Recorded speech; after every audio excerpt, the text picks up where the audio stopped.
line operation here coming up, as Fred said, in 30 days from now. We've been talking about this for a long time. We're about ready to birth this thing and start carrying passengers, so we're all excited about that in the operating department. One of the major milestones in any opening is safety certification. We are just about complete with complete safety certification. That is every aspect of our system going through a task list to ensure that our system is safe to operate revenue service on. It's an extensive list. There's a number of things that are on that list that the I's still have to be dotted and the T's crossed. But everything that we have to work with has been identified, and we've been considered safe to open. So there's no stumbling blocks there for us as we finish our paperwork and accept our vehicles into revenue service, the new Type 4s. Recently, ODOT conducted their pre-revenue audit and peer review of our system with very favorable results. So we look positive with our partners looking forward to operation. And the rail operator training, another key part of the new alignment, also with the introduction of new equipment, is currently underway with 16 operators now remaining to be trained to operate this new Type 4 vehicle in the environment which we operate. So we're right on schedule with our integrated effort with capital projects engineering to ensure that we're ready to turn over, Neil's ready to turn over operations to us for pre-revenue August 30th and revenue service September 12th. Back in July, all of our rail operators assigned or picked their work for the upcoming new service. The last 4 operators needed for pre-revenue and then revenue service in September will move over next week.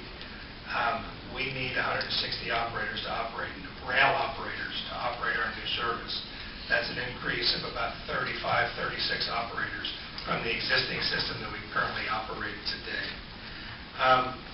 As we said, as Fred mentioned, simulated service on the Green Line starts August 30th, but with that simulated service also starts the rerouting of the Yellow Line across the new mall.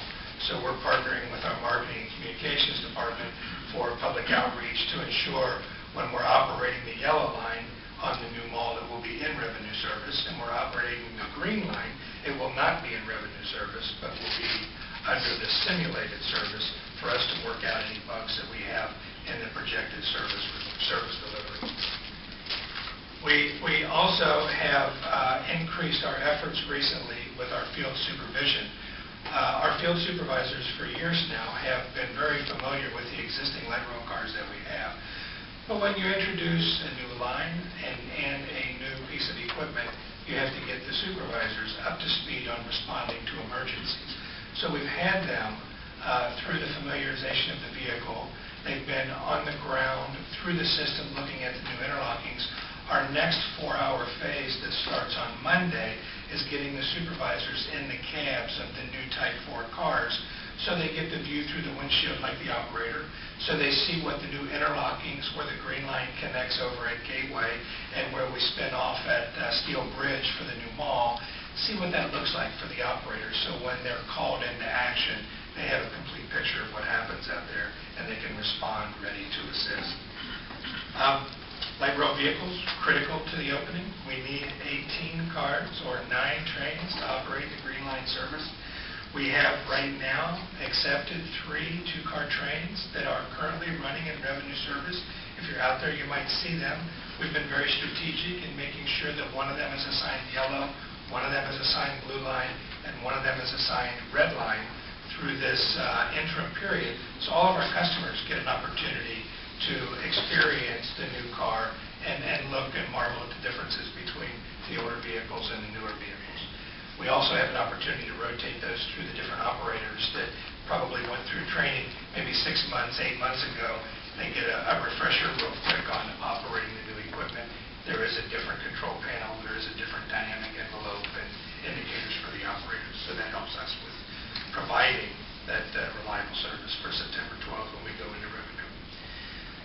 We're finalizing our maintenance agreements. Clackamas Town Center Garage is one that we're talking with Clackamas Town Center mall management group on shared responsibilities for what goes on in the garage and what doesn't. We have our new transit police precinct that's opening up shortly before revenue service. It's going to be in the basement or the bottom floor of that garage. We're looking for good things from the South Precinct. And we've got the next 2 weeks finalizing the existing contracts and the responsibilities for all the amenities that were provided with the Green Line. The electrical systems, the facilities, the landscaping, the park and ride lots, so we get a clean turnover from our contractors. As you've heard before, we've got grand opening celebrations for September 12th.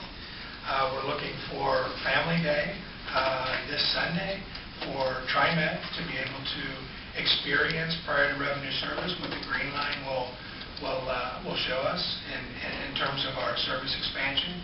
And one thing that I'd like to mention is that, as we look today at the MAX expansion, we must not forget about the service that we provide to the Tri-County region.